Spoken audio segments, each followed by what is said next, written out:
Hoje eu quero conversar com vocês sobre um livro que eu li recentemente que mexeu bastante comigo. Mas antes de eu falar especialmente desse livro, eu quero confessar uma coisa pra vocês, pra ver se vocês também se identificam com isso. Durante muito tempo, eu sempre achei que tudo o que eu fizesse precisava servir para alguma coisa. Então, se eu aprendesse algo, eu precisava transformar isso em conteúdo. Se eu tivesse uma ideia, eu precisava transformar essa ideia num projeto. Se eu gostasse de alguma coisa, de um hobby, enfim, eu precisava muito ficar boa naquilo. E se eu estivesse presente na internet, eu precisava estar gerando algum tipo de resultado. E sem perceber, eu fui entrando numa lógica de que tudo o que eu fazia precisaria culminar em algo produtivo. E aí eu li o livro do André Carvalhal, A Alegria em Ficar de Fora. Eu fiquei muito curiosa por conta do tema do livro e especialmente por ele ser um especialista em branding, comunicação, ele tá imerso nesse universo assim como eu também estou. Então eu queria muito entender qual que era o ponto de vista dele, porque eu já o acompanho nas redes sociais e sei que ele encontrou uma forma mais equilibrada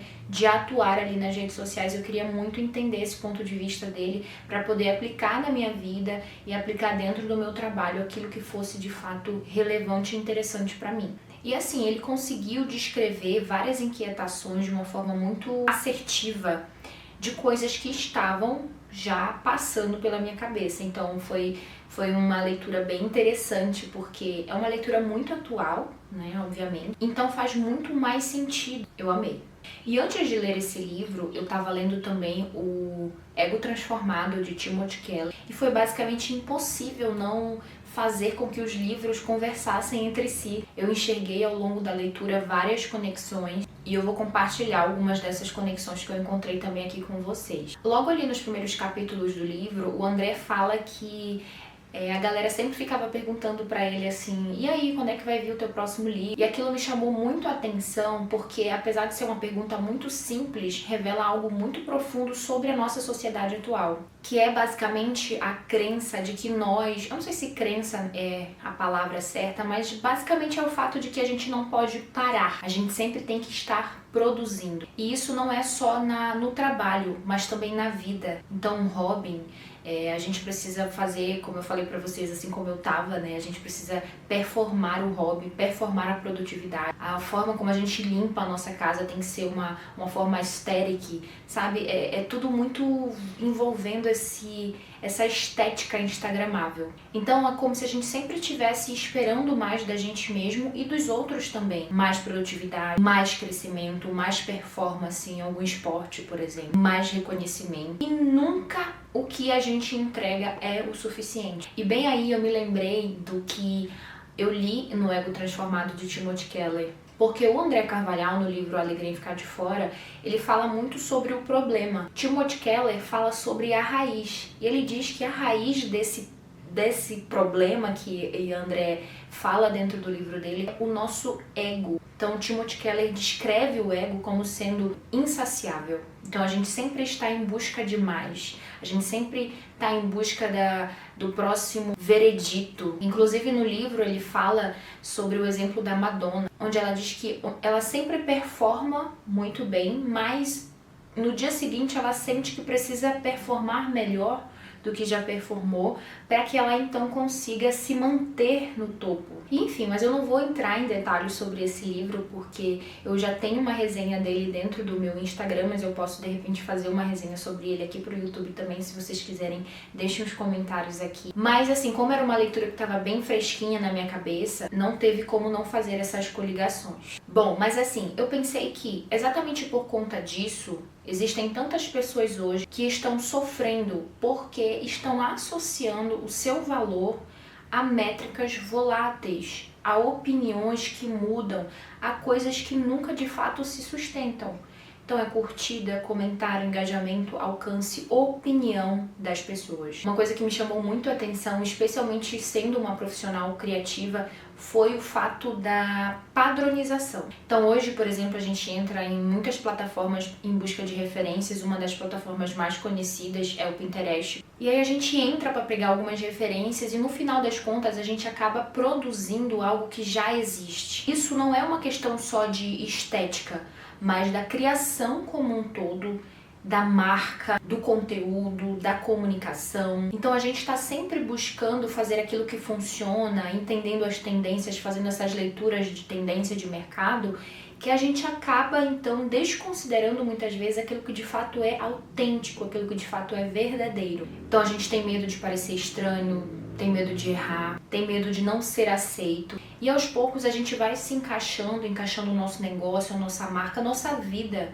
em moldes que não servem pra gente. E tudo isso vai deixando a gente cada vez mais distante de quem nós somos. Outra reflexão também que me pegou muito foi a respeito da forma como a gente consome conteúdo hoje. A gente vê uma notícia triste, por exemplo, e a gente fica impactado por alguns segundos. Logo depois aparece um vídeo engraçado, depois uma propaganda, depois uma receita, tudo misturado. Sem tempo pra gente processar aquelas informações, sem tempo pra gente sentir, sem tempo pra gente pensar. E isso me fez refletir sobre como nós estamos perdendo a nossa capacidade de atenção, de foco. Não só a atenção para as telas, mas a atenção para a vida como um todo. Nós fomos feitos para processar as coisas, para vivenciar, para estar presente nas coisas. Só que as redes sociais, de alguma forma, elas têm nos roubado isso. E esse foi um ponto do livro que me deixou bem preocupada até e me fez refletir bastante sobre a maneira como eu também consumo.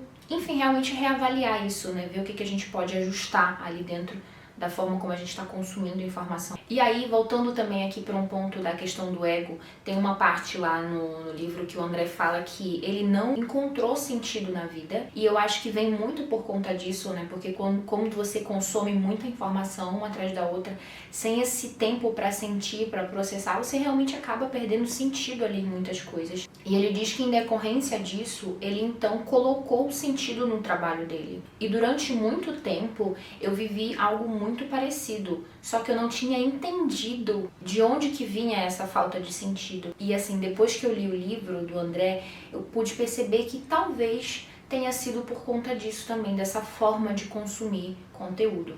Mas qual que é o grande problema de você colocar o sentido da sua vida no trabalho, por exemplo, que foi o que aconteceu com o André e também foi algo que já aconteceu comigo. A gente coloca ali no trabalho funções que ele nunca vai conseguir suprir. Não tem como você, por exemplo, encontrar no trabalho o seu valor, a sua identidade, validação, importância, propósito. Nenhum trabalho no mundo consegue sustentar todo esse peso. E quando a gente tenta fazer isso, inevitavelmente a gente fica frustrado. Outro ponto interessante que ele fala no livro, que é algo que já está muito batido também, é sobre o fato da gente estar sempre performando a nossa melhor versão ali dentro da internet. Então são as melhores fotos, os melhores ângulos, as melhores palavras, tudo cuidadosamente pensado. Só que a longo prazo isso pode ser algo muito cansativo e insustentável, porque no final das contas a gente tá sempre tentando ser aceito por outras pessoas que, como eu já falei, são voláteis, têm opiniões voláteis. E novamente esse ponto ali do livro conversou muito com o que eu li em Ego Transformado, que a gente está buscando uma validação no lugar errado, quando deveríamos então buscar essa validação em Deus, no que Cristo já fez por nós. Porque na realidade esse veredito que a gente busca nas pessoas já foi dado por Deus. Mas enfim, eu acho que eu realmente vou precisar trazer uma resenha do livro do Timothy Keller, porque talvez se você não tenha lido esse livro ainda, você não consiga entender por que eu tô fazendo essas conexões. Mas assim, isso gera essa questão de tentar ser aceito, de tentar postar coisas para não ser cancelado, gera uma outra coisa bem problemática, que é o nosso isolamento. E esse é um outro ponto do livro que ele toca também que me chamou muito a atenção. A nossa geração atual é paradoxalmente a mais conectada, porém a mais solitária de todos os tempos. Justamente porque tudo o que nos conecta dentro do online basicamente são coisas performáticas. Nós estamos perdendo a habilidade de perceber o mundo como ele de fato é. E tem uma parte no livro bem interessante que ele fala que por conta das bolhas do algoritmo, do fato da gente estar constantemente consumindo só aquilo que endossa as nossas opiniões, endossa aquilo que a gente acredita, a gente meio que passa a acreditar que o mundo inteiro é assim. Então, quando aparece uma opinião diferente, um conteúdo que furou a nossa bolha, ou até mesmo numa conversa do dia a dia ali no mundo real de alguém que pensa diferente, a gente já não sabe mais dialogar, porque já existe uma polarização acontecendo dentro das redes sociais e a gente não percebeu. Um exemplo disso é a gente acreditar que o influenciador, ele ganha muito dinheiro, ou então ele tem uma vida muito fácil por conta do que a gente consome ali vindo desse público. A gente acredita, por exemplo, que você vai conseguir ser um influenciador, um youtuber, ou seja lá o que for, se você colocar energia, se você se dedicar, vem muito desse lugar da meritocracia, né? Só que os números de pesquisas, eles mostram coisas completamente contrárias. Isso não significa que você deve desistir, mas você precisa olhar para a vida como ela é, não ignorar os dados, não dar atenção somente aos discursos e ignorar completamente a realidade. Hoje, mais da metade dos influenciadores que você conhece, por exemplo, ganham entre R$500 e R$2.000. E esses mesmos influenciadores precisam trabalhar com outras coisas para sustentar essa profissão. Então, geralmente faz freelancer com outras coisas. Porque a realidade não é essa que a gente assiste na internet, com toda essa estética performática. Existem fatores que estão completamente fora do nosso controle.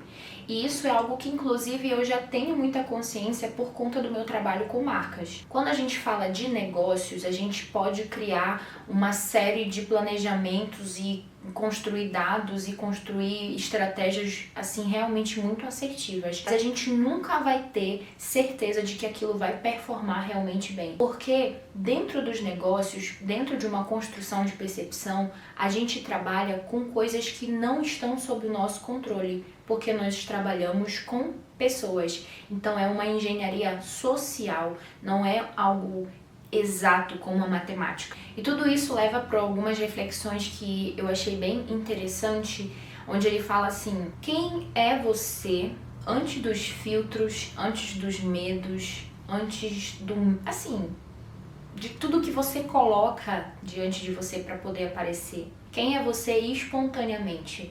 Porque isso é algo que a gente tem perdido muito. A gente tem guardado dentro de uma caixinha quem nós realmente somos e a gente tem construído um personagem, não porque a gente é mau caráter, não é isso, mas a forma como as redes sociais elas estão moldando, né, a nossa forma de perceber o mundo tem levado a gente para esse lugar quase que obrigatoriamente. É algo que a gente tem feito sem questionar, sabe? É algo tão natural que a gente já vai simplesmente fazendo. E aí entra uma coisa muito importante, que é uma estratégia para você tentar se desconectar das telas e passar a ter uma forma mais equilibrada de conviver com as telas, é praticando um hobby. Não porque você quer performar aquele hobby, mas porque você gosta daquilo e ponto. Mesmo que seja esquisito, mesmo que as pessoas não vão entender, dane-se. O importante é que você realmente busque fazer algo porque você gosta. Bom, se eu tivesse que resumir as minhas principais considerações em relação a esse livro,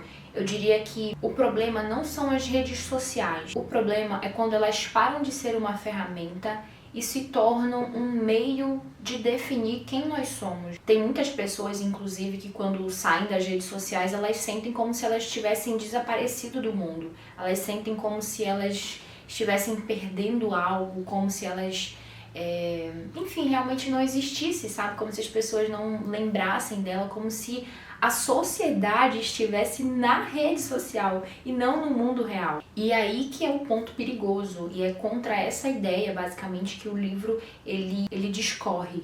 Então a gente pensa assim, o problema não é eu aparecer, o problema não é eu gravar um vídeo, eu mostrar minha rotina de repente. O problema é eu precisar disso para sentir que eu estou existindo no mundo. Então assim, eu concluí a leitura não com vontade de desaparecer da internet, muito pelo contrário, mas de realmente estar presente de uma forma mais consciente, mais leve, mais sustentável, criando porque eu gosto e o que eu gosto, compartilhando coisas que fazem sentido, não só para alimentar o algoritmo, não só para suprir uma expectativa alheia. E eu penso que é justamente isso que se consiste a alegria em ficar de fora. Ficar de fora de toda essa pressão que o algoritmo, que os padrões da internet e que tudo isso coloca sobre a gente. É a gente realmente buscar um amadurecimento da nossa mentalidade, buscar estar mais conectado com o nosso eu, com a natureza, com as coisas do nosso dia a dia. E se desfazer dessa dependência. Gente, o livro é assim